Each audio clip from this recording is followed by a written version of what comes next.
Ladies and gentlemen, welcome to The Right Time, a Wave original. My name is Bomani Jones. Thanks for listening wherever you get your podcast. Thanks for watching us on YouTube. Subscribe, like, rate us, review us, give us 5 stars. You only give us 4 stars.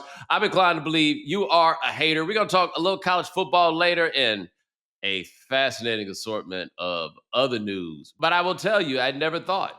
It never dawned on me. I never dreamed of it. I never imagined the scenario where I would come out of a Sunday of football looking forward to talking to people about the unreal quarterback duel that we witnessed between Baker Mayfield and Sam Darnold. Now, look, need you guys to understand something, okay? I ain't falling for this Sam Darnold thing. I'm not. I may ultimately end up being wrong and there's nothing to fall for, right? But until I am positive there's nothing to fall for, I'm not going to fall for it. I would even go another step and tell you I'm not particularly interested in falling for this Baker Mayfield thing either. I think Baker Mayfield has squarely worked himself into starting quarterback territory, good to very good starting quarterback territory. But I think we're getting a little bit excessive and like overstating what's going on with him playing in the NFC South and all this other stuff, right? It's there. Let me explain something to y'all. I don't have a great answer for how good a defense Tampa Bay and Seattle were playing in that game, but that ball was not touching the ground. That game looked like what it must have been like when the Dream Team would do the 3-man weave. Like, this ball is not touching the ground. They were just going up and down the field. And I'm going to be honest with you. Sam Darnold was playing well enough in that game that I was watching the stuff he was doing. And it was making me ask something of myself that I never feel like I want to have to ask of myself, which is, hey, man, are you just out here being a hater right now? You understand what I'm saying? Are you just out here being a hater right now? Because he looks so goddamn good carving up Tampa Bay. Now, I also recognize that part of why Tampa Bay looked like they was getting carved up out there and why they looked so sorry while they was out there is they were out there wearing loser suits. Like, Ryan, I know you're too young to remember when Tampa Bay used to wear the loser suits every week. But they look like that game right there looked like it was Seattle wearing, because both of them came in the league the same year. They're both in their 50th season. And so Seattle was wearing kind of their OG joints and Tampa Bay was wearing their OG joints. And that looked like a 4-12 team against an 8-7 team. 8-18, because it felt like the Seahawks were 8-8 every year that they wore those uniforms. And with Tampa Bay, who to this day has the lowest winning percentage for a franchise in the history of the NFL, they was out there in them loser suits, like watching them getting diced up wearing them loser suits. That looked real familiar, brother. Real familiar.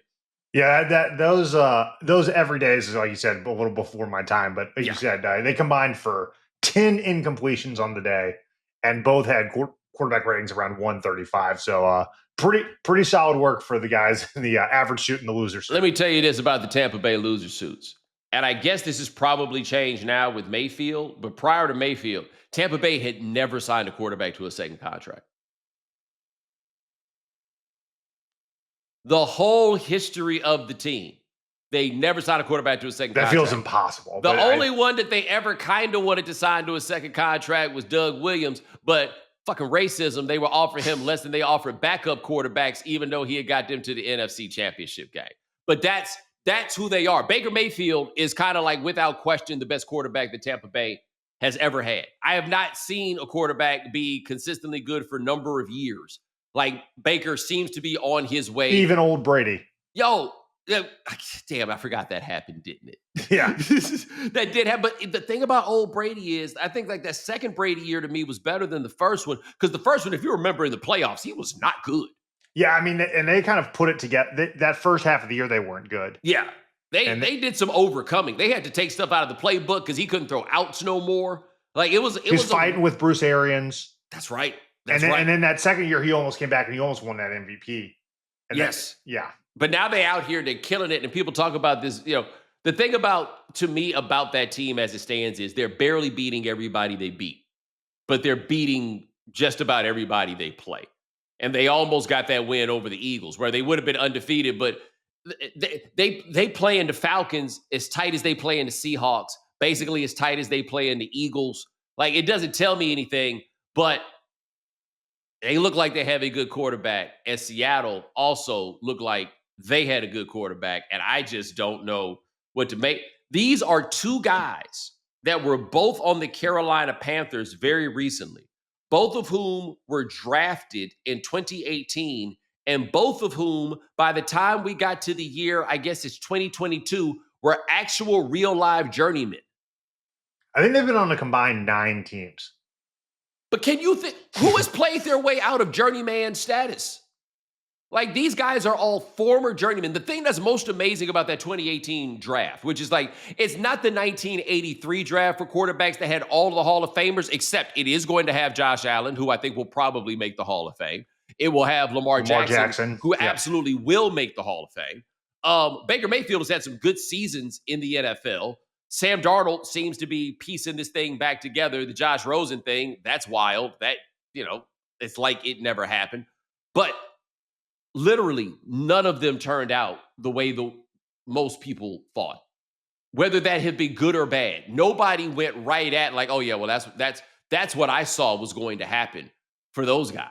None of it. It's just been like a mixed hodgepodge of results for all of those dudes, right?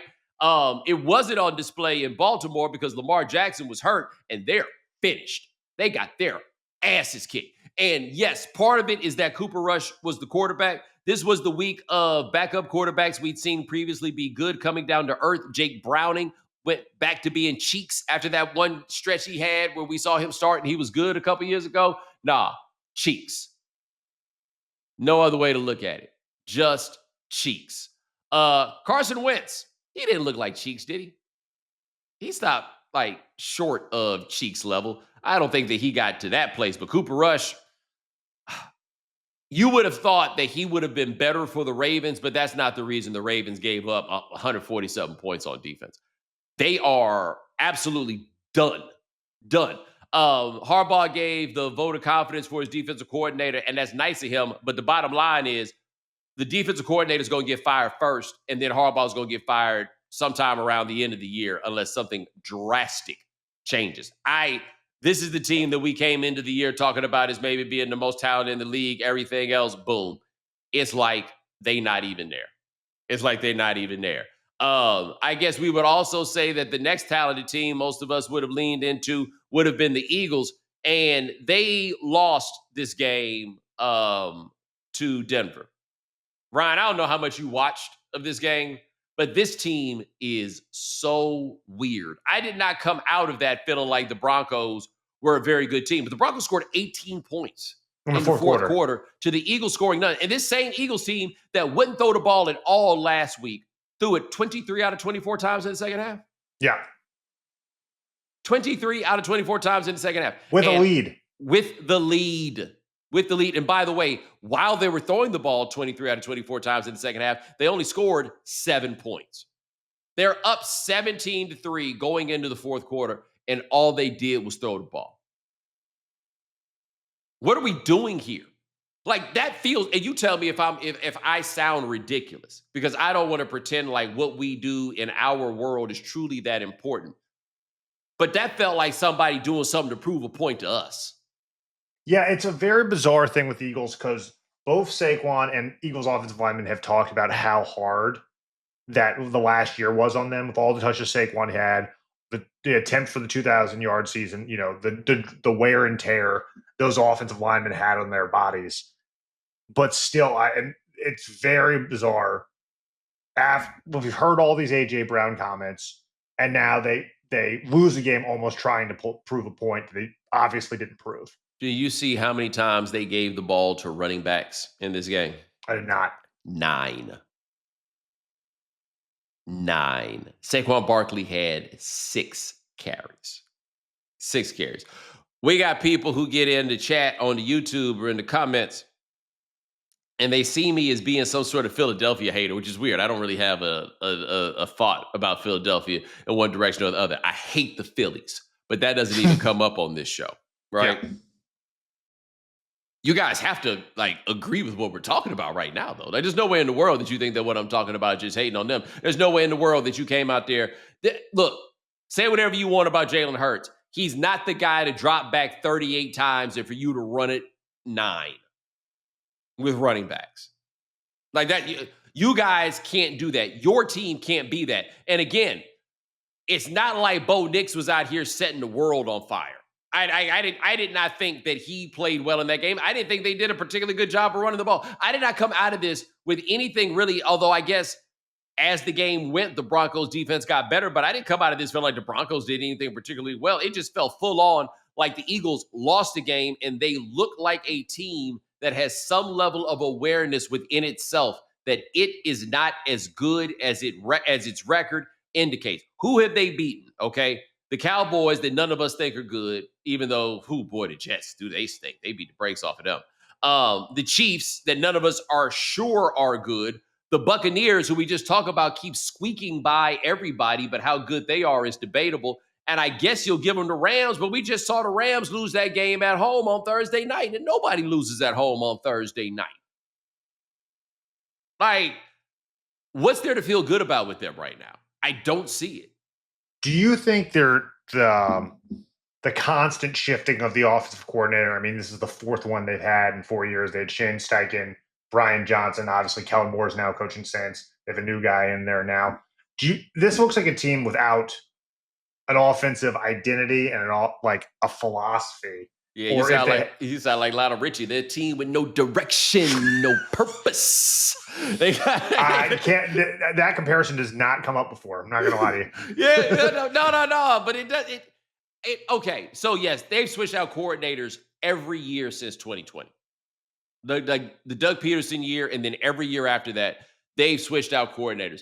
Some continuity, one would think, would certainly help. What I find interesting about it is I always felt like Brian Johnson got scapegoated in 2023 as being whatever the problems happen to be. And then he goes and has a significant role in Washington where Jaden Daniels looks very good that next year. The theory that people have thrown out that I find to be interesting is that in 2023, they opened it up more for Jalen Hurts, and he turned the ball over a lot more, and we saw what happened as it all came apart at the end of that year. Last year, they played a much more conservative brand of football, and they won the Super Bowl. So the approach seemed to be, well, we will continue to play this conservative brand of football, and then we will go there. I would say not to let the smooth taste fool you about the game that they played against Denver, in that they did throw the ball a lot, but I didn't feel like they were taking that many chances. They got a couple of big plays. That one really big was 50-some yards to Devontae Smith, and another one to a wide open Saquon Barkley. But they're not willing to take any chances. And the truth is, if you're not willing to take any chances and you're going to throw the ball that many times, that's crazy. You might as well run the ball, because at least you can inflict some punishment on the people on the other side. But look, guys, I know it's me talking, okay? I understand, how it'll appear and what you'll think about the fact that it's me that's the one that's saying this right now. But you know as well as I know who the best team in the NFC is right now. It looked very clearly, once again, to be America's team, Detroit Lions. You have not watched – when's the last time you watched the Eagles and thought they looked as good as what we've seen the Lions be the last couple of weeks? Show it to me. Have you seen it? Because I ain't seen it, okay? I have not seen it. Everybody need to get ready. Watch out for these boys. Speaking of watching out, I got something for you guys to watch out for. I'm going to just throw this out here, and if I'm wrong, I'm wrong, but I'm going to throw it out here and give you guys something to consider.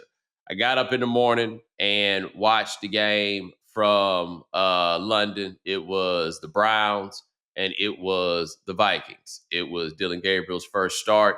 A friend of the program, who I will not name, Ryan, told me that Cleveland fans have been calling Dylan Gabriel Hawaii 5'9". That's hysterical. That's amazing. That's just good. Bravo. Just good quality work. Bravo, right? Whoever came up with that one, I hope you wrote it down. Right? Like, you got to send that to yourself in an envelope. You know what I'm saying? I saw someone on the internet gave the nickname to a different Cleveland Browns quarterback. There's prime time and then there's mime time. Yes. I had not seen that. Now, Look, maybe Dylan Gabriel can get better. I don't know. Dylan Gabriel looks like he's playing with his big brother's friends out there. Like he just doesn't seem like he should be out there playing football. And what I'm saying to watch out for is if this is the guy that Shador Sanders can't even get into the conversation with, and look, I understand that there's a possibility that part of why he can't get into the conversation about playing time and all of that is because of whatever preconceived notions that the staff has and all of that. Totally get you. Okay. I'm gonna just say this though. Looking at the way that Dylan Gabriel looked in that game, if Shador Sanders cannot get himself on the field on a team that Dylan Gabriel plays for, he needs to leave the practice facility and go to the studio and start rapping. If he doesn't want to rap, you know what? Rapping's a little too stereotypical. How about you just go do a podcast? Something. But you're going to need to get on the mic because this young man here is not going to play no whole lot of NFL football. Like if they looking at him and looking at you and they're like, it would be preposterous for us to let you play, but they let him play. Hey, you got a long way to go. Like all that talk he had about he's looking around the rest of the league. He knows he's capable of it. I don't know what you got to do to get there because as of right now, they don't think you are capable of being Dylan Gabriel. And if I were you, I wouldn't be talking to nobody either. I wouldn't be a mom. I'd be walking around there acting like a couple women I dated, just giving them the silent treatment, just not saying nothing to nobody. I'd be mad at a motherfucker if you was telling me I can't do that. And they are saying that loud and clear, and they might be right.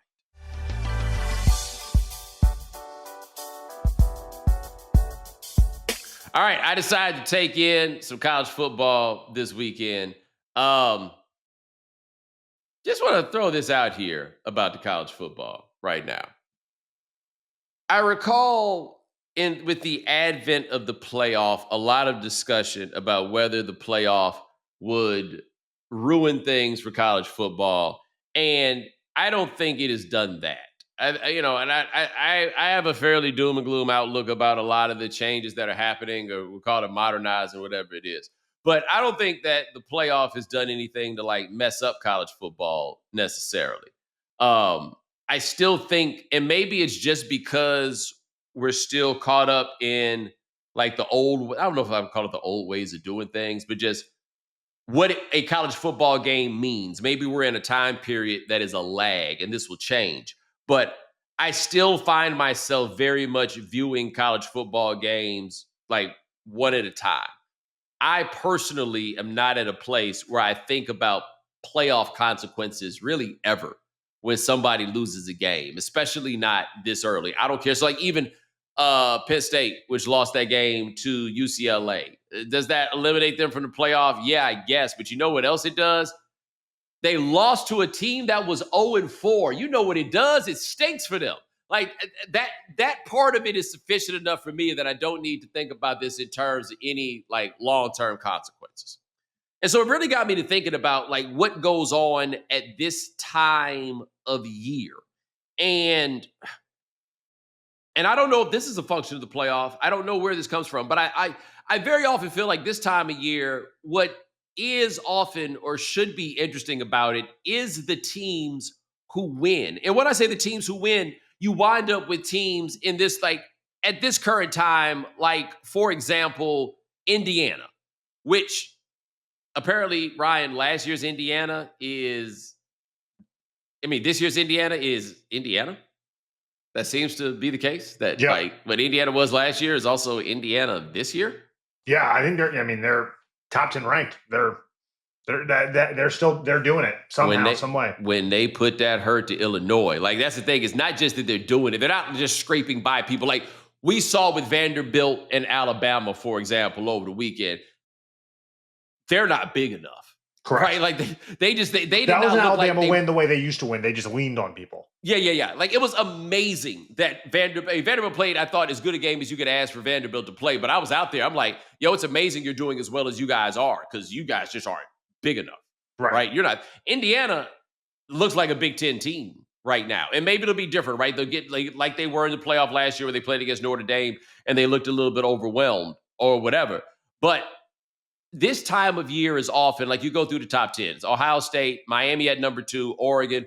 Ole Miss at number 4, right? Like that is a team that becomes more interesting because Ole Miss is never at number 4. Texas A&M at number 5. Wow, I wonder how they're going to wind up getting back down to 8-4. Good gracious, it's going to take hard work, but I'll never put it past them.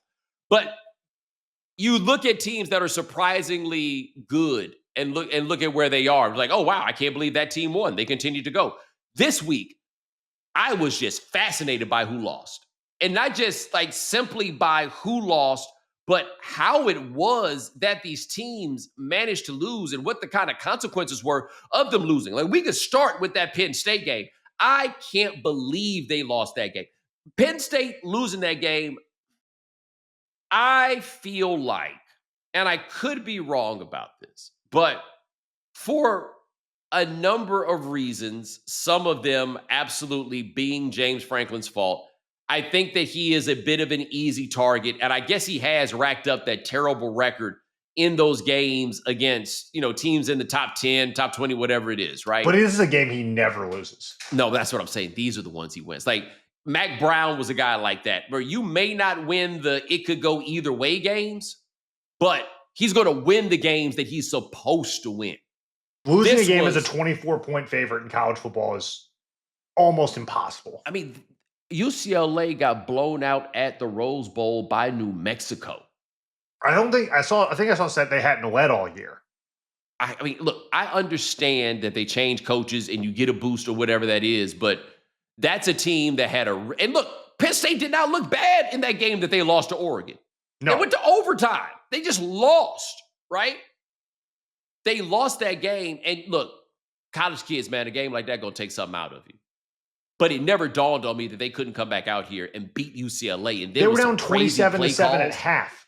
How was that? Like, that's on the coach. And look, that's on the coach, even understanding that there's there are limitations to what it is that the coach can do. But I don't know what anybody would have had to do to win a game to be more interesting than Penn State losing that game.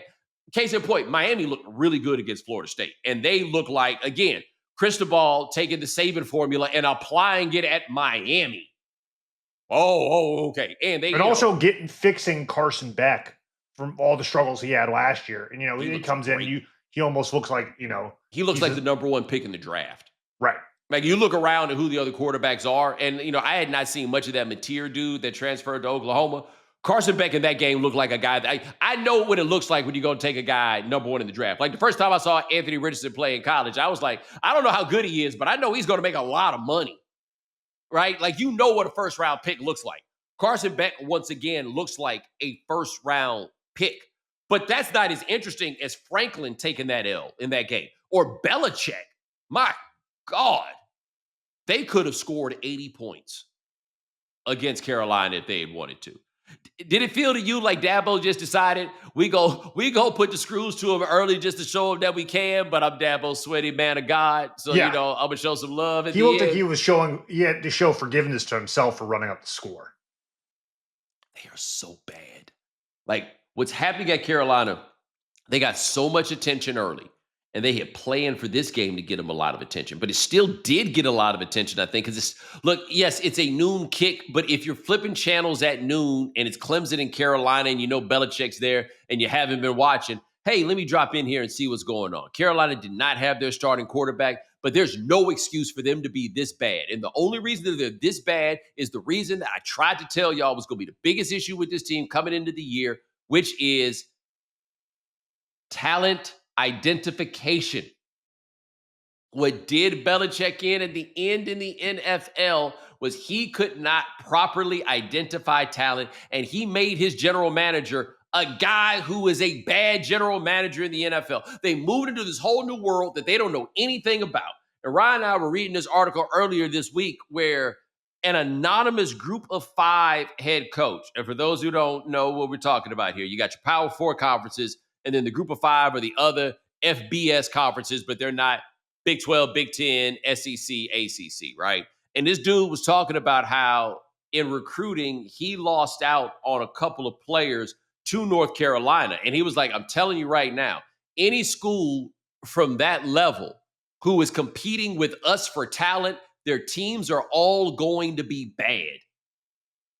These are like group of 5 level players. And Ryan, I looked at the depth chart. They're not even young. Like they brought in a lot of these transfers this year, and it's a lot of juniors. It's a lot of seniors, a lot of redshirt junior, a lot of like this is not a young team. This is not a team that you look at and you're like, oh, they're going to get better and they're going to improve. You go look at that too deep.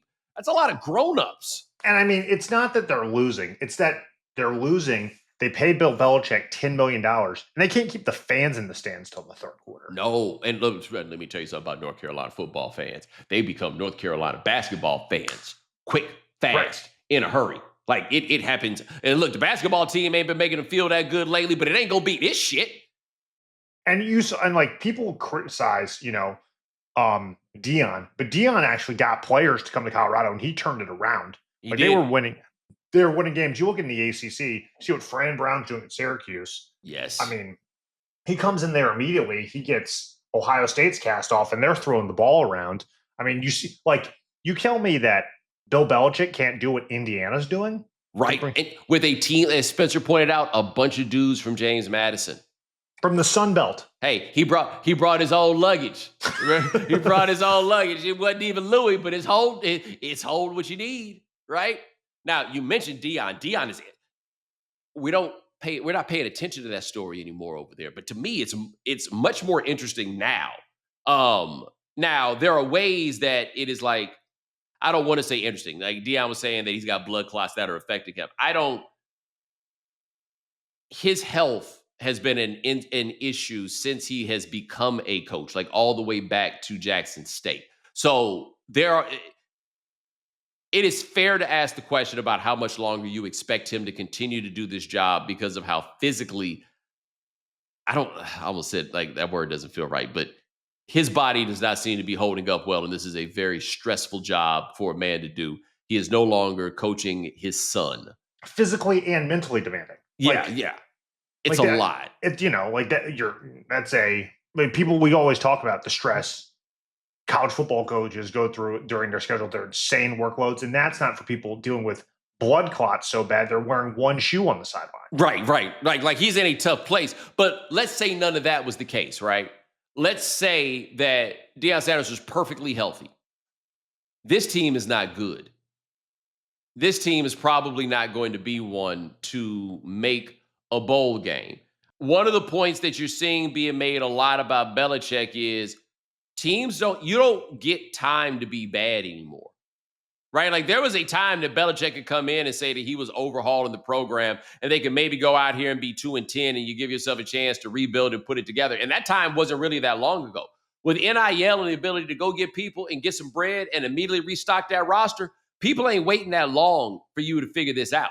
Now, to me, Colorado with Deion becomes interesting because, look, I don't know how anybody else feels about this, but I feel confident that if you give Deion Sanders a budget that is adequate and competitive with his peers, they're going to have a roster, right? I don't know who all the people are that are doing the talent identification there or who are running his recruiting situation, but Deion Sanders is a closer, and we have seen him close on some big recruits. We know he doesn't like doing the high school thing, but still, he's a guy that we feel like could go in there and get players if they are competitive, okay? Colorado's not going to fire Deion Sanders. He's been so good for them in so many ways. That will never happen. My question is, Deion Sanders had a 5th-round pick at quarterback last year, receivers that are in the NFL, and Travis Hunter, a generational college football player. How likely is it that he's going to be able to put it together like that again on one roster? And if he doesn't put it together like that again on one roster, what is Colorado football going to be? Is anybody going to be happy if they are a consistent, call it 6 or 7 win team? Because I got news for you. Colorado consistently winning 6 or 7 games would be pretty good. I know that's not something that anybody would ever be satisfied with. And I know that they cannot continue to be like everybody's favorite Friday night attraction, probably under those circumstances. But that at this point in time, Colorado is a 6-win school. But how does it go with those people after they kind of got spoiled with how this started early? How does it go if they're a 4-win team? How much and how well are people able to handle that? And so I just been thinking all weekend about this, like how interesting how it becomes interesting in college football. The losses make you ask more questions so often and to speak to more things about what's going on. Like you think about this, for example, what was more interesting last year? Ryan Day winning a national championship or Ryan Day losing to Michigan? Ryan, the more that I talk about this, being a college football coach sounds awful as a job. There's no win that you can get to make me care about you as much as when you lose. I mean, especially when you lose. And again, losing an empty stadium is even worse. And look, man, these crazy road trips in the Big Ten are going to stink. But your reward for that flight was that you got to play UCLA. I didn't think UCLA was going to win a game this year. And guess what? They might not win another one. But they beat you. Yikes.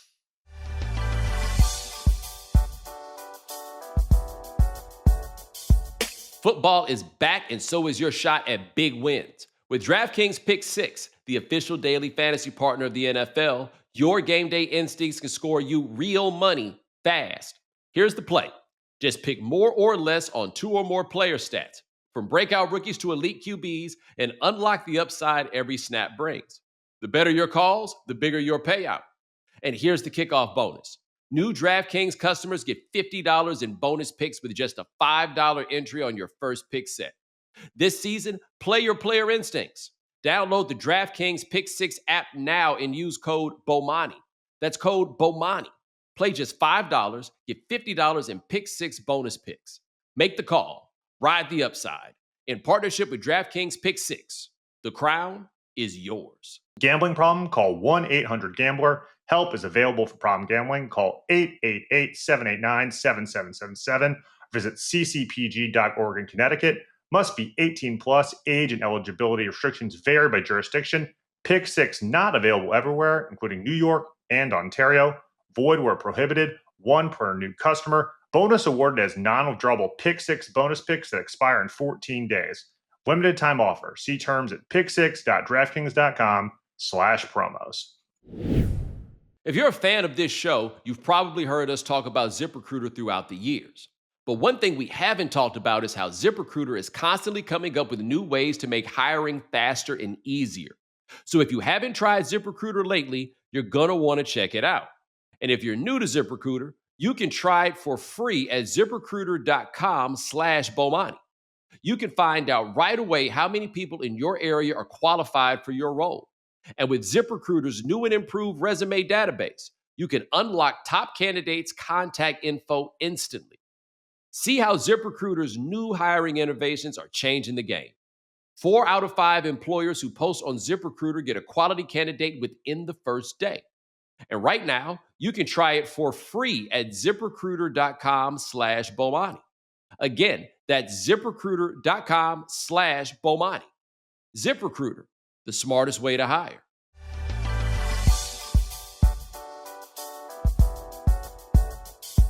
All right, Bo, let's get to some stories from the weekend. The Sean Combs Diddy sentencing was Friday afternoon. He was sentenced to 50 months in prison for prostitution-related offenses. You know, this got global attention for, you know, a variety of salacious reasons. What was your reaction to this news? He thought that he was going to walk out of that courtroom on Friday and go back to being Diddy. Amazing.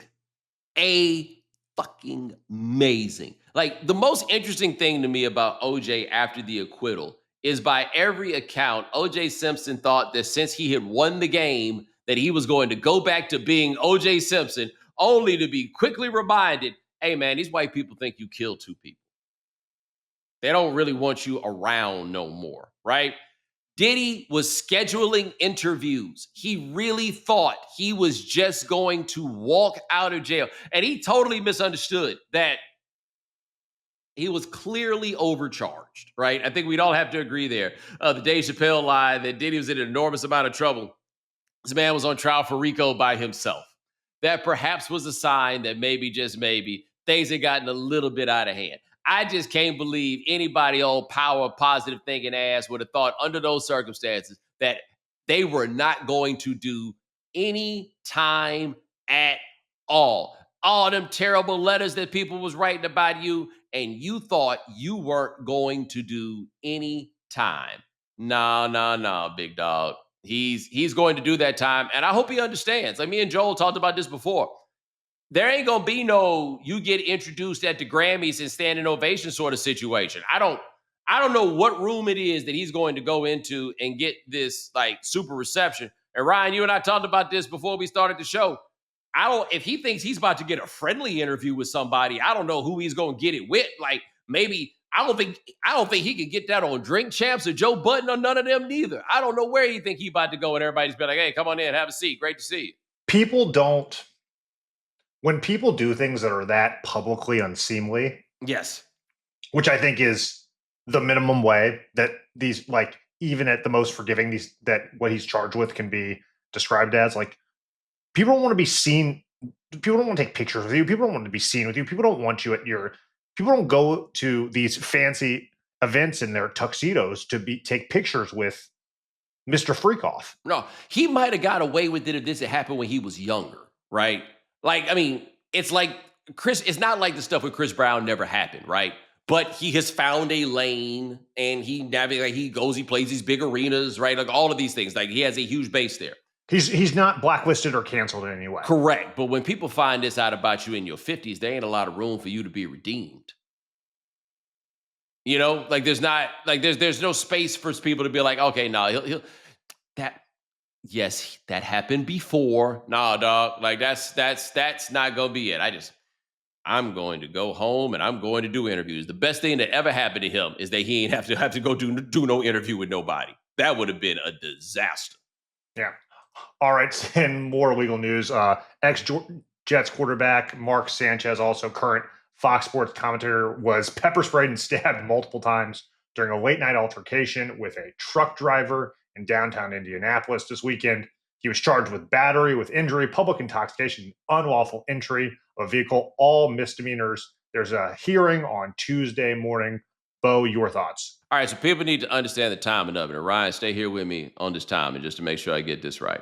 So the word it got out on, I guess it was Sunday or it was Saturday. So it was the incident happened Saturday morning. The word came out.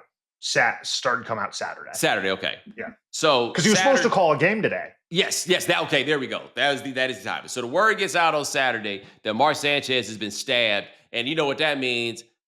First, you do the thoughts, then you do the prayers, right? I mean, Fox was putting out statements. Right. Yeah. Right. A few people with a little sizzle on their breath jumped a little bit too fast, right? And it's just talking about fatherless African Americans. Yeah. Like they blamed it on black people for stabbing them. But then we got word from the Indianapolis police that Mark Sanchez had been stabbed and arrested, which is a really unfortunate combination of things to be. Get stabbed and get arrested. And then they say they got video of all this that happened, but it's a delivery driver. And what he does is he's 69 years old, and he picks up used cooking oil from places. So he had gone to pick up the used cooking oil from the Marriott in Indianapolis. That sounds like a horrific job. But he was going to pick it up, and something happened, and Mark Sanchez ran up on him for reasons that we don't know. And the man is 69 years old. We want to say this again. And the way that man talked about Mark Sanchez coming out of him, it sounded like the police report from an officer-involved shooting. He was like, hey, man, I don't know what was going on with him and the way that he was looking at me, but I realized that it was a life or death situation with Mark Sanchez. So at some point, he sprays Mark Sanchez in the eyes with pepper spray. Put a pin in that thought. Spray Mark Sanchez in the eyes with pepper spray, and then Mark Sanchez wiped it off and kept charging that buddy until he gets Buddy on the ground. He starts roughing him up. And then my man said he had to stab Mark Sanchez a couple times while he was on the ground. And then he had to stab him again after he got him off him. There are pictures that you can find of this 69-year-old man. And all I can say is I find it highly unlikely that Mark Sanchez will still be charged with misdemeanors when this was over. He fucked that old man up. He came. I will say this about Mark Sanchez. And whatever his future is, I don't have an answer. But I'm going to tell you this. If you are ever caught doing something or hemmed up doing something, and people reasonably ask the following question, you think he was smoking dust? If what you've done has made people wonder if you were smoking dust, you ain't coming back from that, brother. Just so you understand that. You are not coming back from that. And I would also say that he got very lucky in the sense, things I learned this weekend, because look, I'm from Texas, okay? And there's a whole range of activities that in Texas, people ain't really readily getting into. And it's like these right here for a very simple reason, which is we be shooting people.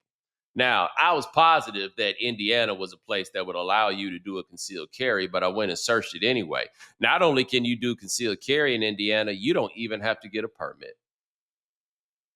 And Mark Sanchez is lucky that he ran up on the dude who, in a life or death situation, just goes to his pepper spray and his knife, as opposed to the dude that goes to the tool. Because of the way this circumstance is being described, you would have got smoked and he would have got away with it.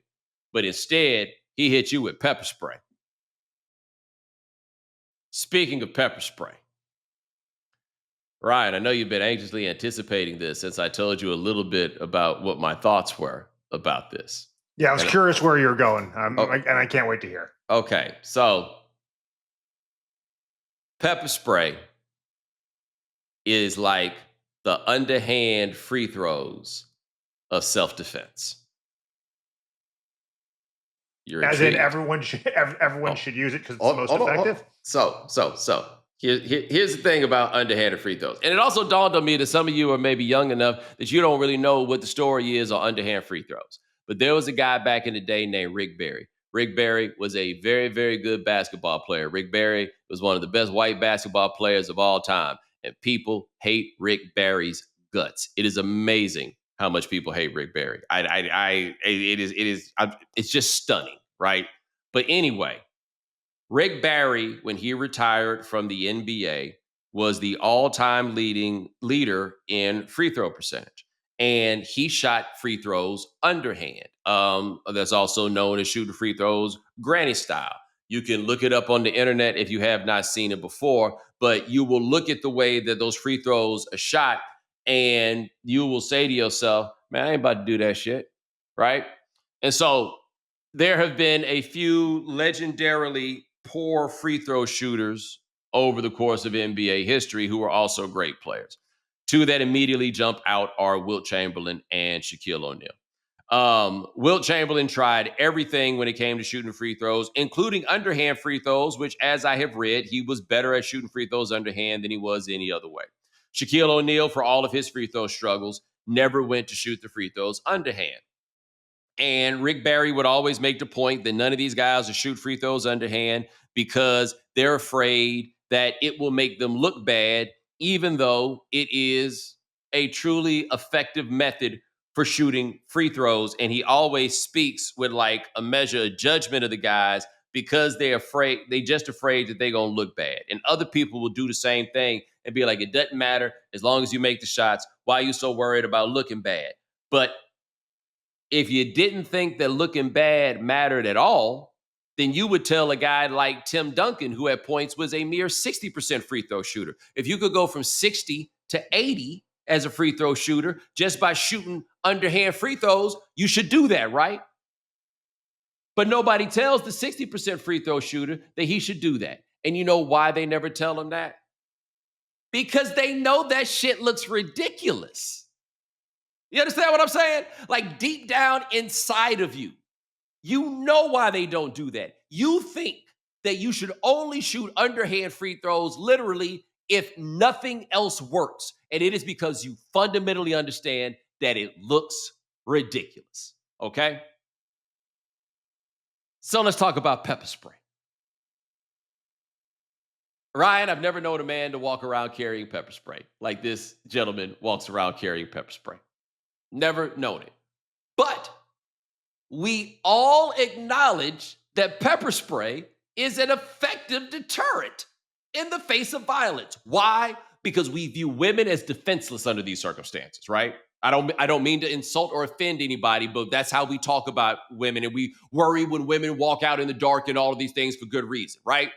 And what do we send them out there with? We don't send them out there with guns. We don't send them out there with knives. We send them out there with pepper spray. You yourself feel like you can at least fight. You don't think that she can fight, but you feel like that pepper spray or that mace will do the job. If it would do the job for her, generally speaking, would it not do the job for a man? Maybe we could cut down on all these guns that cats have on the street because you could protect yourself with this pepper spray, which again, we have acknowledged we believe is effective. You know how effective pepper spray is? They send people out on it in hikes to protect them from bears. Correct. But can you imagine what you would say if you found out that your homeboy was out here in these streets hitting people with pepper spray? Stay away before I hit you with some mace. We would be so mean to that man. We would be so terrible to that man. Pepper spray is the underhanded free throw of self-defense. We gotta say you landed the plane. The seatbelt sign was on. I was concerned, but we took some bumps, but you landed it. It is an amazing thought. We should all. Why don't we all just walk around with pepper spray? We'd be all right if we all walked around with pepper spray. We not gonna do that because we ain't about to beat it. We'd rather get robbed. We'd rather get pistol whipped. We'd rather get our asses kicked than to be like, hit him in the face with that pepper. No one touched me. Yeah, he fell back after that. Now, all of that said, the counter argument in this case would be, well, this is the one time pepper spray was not so effective. It did not take Mark Sanchez down, which gets us back to my other question. You can stop a bear, but you can't stop Mark Sanchez. Right, which gets me back to the other thing. It's not good when your behavior makes us ask the question, damn, boy, you've been smoking dust?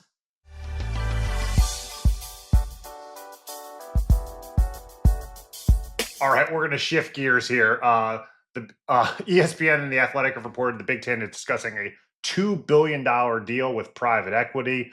This would include a 10-year extension of the league's grant of rights. The private capital deal and the grant of rights extension have been discussed for months in multiple forms. There is support from nearly the entire league, with a few of the biggest brands, including Ohio State and Michigan, still in discussions. They want to get unanimous support before a vote. Bo, what were your thoughts when you heard this? Remember that time private equity made something better? What else is there to say, right?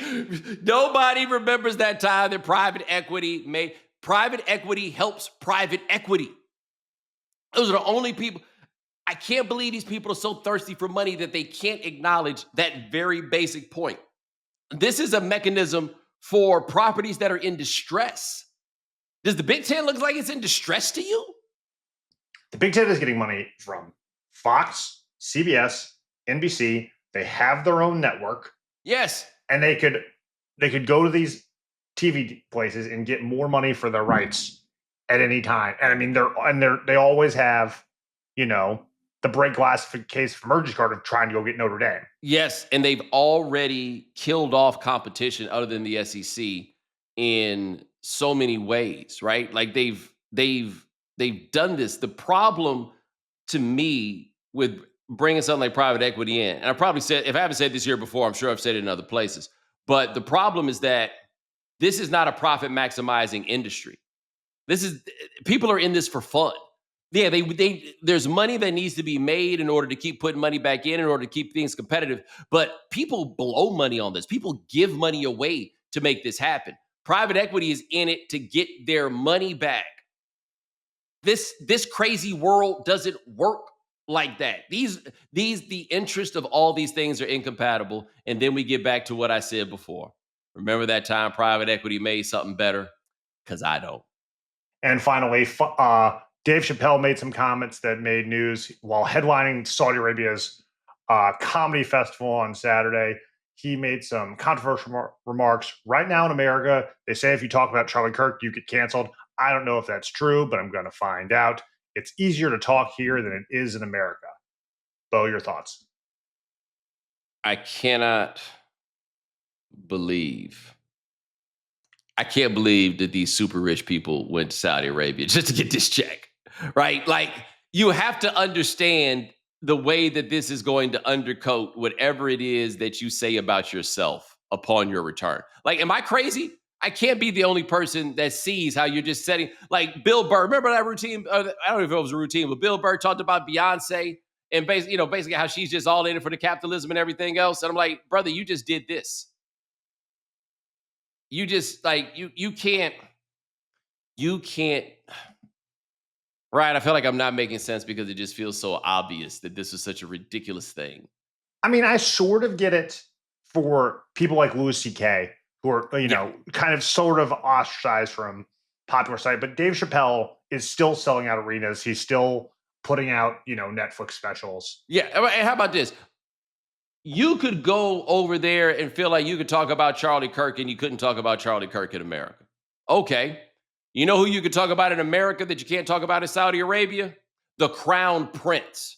That's who. What none of them allowed to make no jokes about the government over there or to make jokes about the play. That was not on the board. So I feel freer to talk about this than I do in America. Saudi people feel freer to talk about they shit in America than they do over there. What is your point? You see what I mean? Like it's not, you're not going to make me believe. And I have been someone who has no problem being critical of my own country because I think you earn the right with citizenship to be able to do that. Hey man, you're not going to tell me that they free over there than over here. You're not selling me on this. You're not doing it. And so to go, maybe I need to hear the tone of the routine, right? Maybe I just don't understand what exactly it was. But I was a bit revolted by some of the people that just couldn't pass up that money. All these people who go and talk on and on about free speech and cancel culture, go and praise the Crown Prince of Saudi Arabia, is just going to leave a poor taste in people's mouths. No, and some of you, it's going to interfere with the way your work lands because I ain't really trying to hear that shit from you.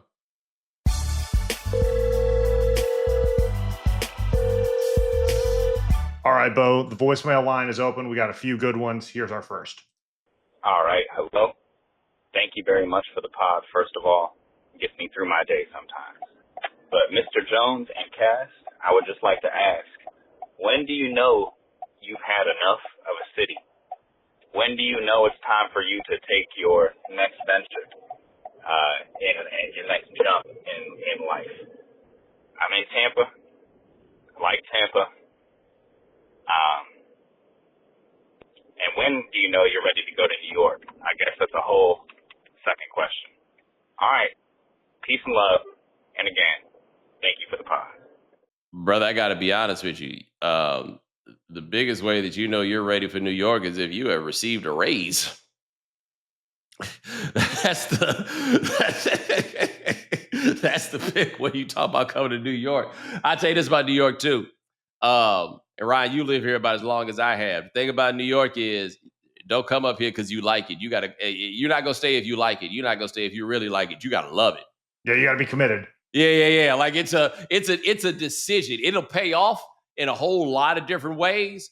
But I feel like I've generally left cities when something work-wise took me to another place, right? Like I can't pretend like my decisions on when to do those things was really that voluntary about me taking things by the way. I wanted to be in New York when I came here, but it was a lot of circumstances that brought it together. But I do know what it's like when you feel like you've outgrown a city, right? Where it's just like,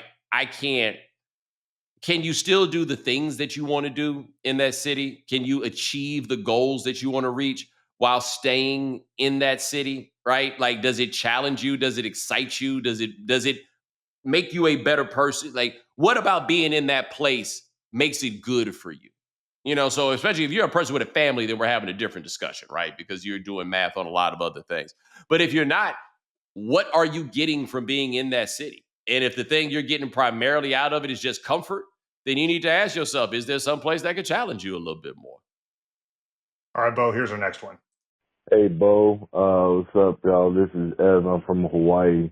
I just want to say that I got to ask a question because I currently work in a space where the person who is like the leadership of my organization is someone that feels extremely underqualified to be in their position. And not like, oh, they're just kind of maybe not, they didn't hit all the wickets. No, I mean like I've been doing my thing for 7 years, active duty, and I'm in a position where I know I'm like not the top dog, but I've seen a thing or two. And this person is somehow above everybody, and their experience is basically the equivalent of that of my first 2 years in the Navy, in the military. And yet they're somehow able to make decisions and on people cutting checks. I'm not really sure how far I can go. I'm not going to say names per se, but let's just say if this person has no haters, then I'm dead. All right. That being said, I got to ask, from your perspective. Is he asking me if he need to quit his job? Or how you do with the terrible boss? Can you apply for a job somewhere else? Did he say he was in the Navy? Is there another Navy that you can apply to? I'm not sure how that works if they're, secondary navies. No. But that is always a tough one, though, when you are working for somebody that you don't respect, basically, whose judgment you're not able to trust. And the only solution is to go find another place to work. Like that, what you see is not going to change. Now, unless you want to set up some elaborate plan to get that person fired, which I do not recommend, you just got to go work somewhere else. All right, Bo, here's our last one. Hey, Bo, this is Greg in Georgia. And we all know, everyone who listens to your show, know that you are a Prince scholar of sorts. And I wanted to ask you, I don't know if you brought this up on your show before, about the Purple Rain musical. I wonder if, I feel like we're in the era that Prince's legacy is being a little bastardized. So with the Purple Rain musical coming to Broadway, I think this is going to be a flop, but I want to know your take on it, if you're even a Broadway person. But the film being translated to the stage, I don't know if it's going to work. Just want to know what you think. Yeah, so the estate does a lot of things that I don't necessarily like. I think Purple Rain going to Broadway is a reasonable transition and basically in line with the activities of a lot of acts in this fashion. Like there's the Michael Jackson Broadway show, for example. I don't think that the idea of moving this is a bastardization of the legacy. I don't think that. I'll be like, the music will be interesting and how you put, the bands they put together to get all that done. Oh, that's fine. My question is this. When is the last time you guys watched Purple Rain? And the reason I ask when is the last time you watched Purple Rain is that is a somewhat indefensible script. Many of you have probably read about my buddy Ezra Edelman directed a documentary on Prince that was supposed to run on Netflix, and a significant part of the movie, I have not seen it myself, was about Prince being violent toward women. Jill Jones is an example that immediately jumps out. And the estate put the kibosh on it coming out. And Ezra's thing was he felt like he was humanizing his subject, but more or less it was an exploration of the man in totality. I understand completely why it is that the estate would not have wanted that to come out. But the only thing I stopped and thought about was, well, goddamn, y'all already made a movie about this and it made him a superstar. Like, we don't really talk about how crazy the idea behind Purple Rain is. It's this guy who writes these songs that nobody likes, except in real life, they are smash hits. But he's got all this music that nobody likes, except he's got this bad habit because his dad used to beat his mom that he then puts hands on his girl. And then finally he has one last chance where he's about to hit her again. And then she's like, go ahead and hit me. I dare you. And then he decides not to hit her. And then he goes and plays Purple Rain. And that shit is so fire that we completely forget that he had been beating his girl the whole movie and everything is okay and everybody dances. Like, maybe that's an unfortunate metaphor for how all of this stuff works, but that was what that movie was. It is not hard. It is amazing that it became the movie that he did in terms of pop culture and everything else, because when you stop and think about it, what crazy ideas they are putting forth, even though in many cases it is how it works. But there's nothing like heroic or heartwarming at all about that. I am not exactly sure how people want to see that on Broadway. Like, you're basically taking the Tina Turner musical, except it's the same exact musical, except it's not about her, it's about Ike. Who wants to see that? But ladies and gentlemen, this will be a really hard transition there. Ladies and gentlemen, thanks so much for joining us here on The Right Time. We do this here 3 times a week. Ryan Brumley handles everything behind the scenes. Thank you, sir. Remember, follow The Right Time. Subscribe, like, rate us, review us, give us 5 stars. You only give us 4 stars. I'm inclined to believe you are a hater. And we'll talk to you guys in a couple of days. Take it easy.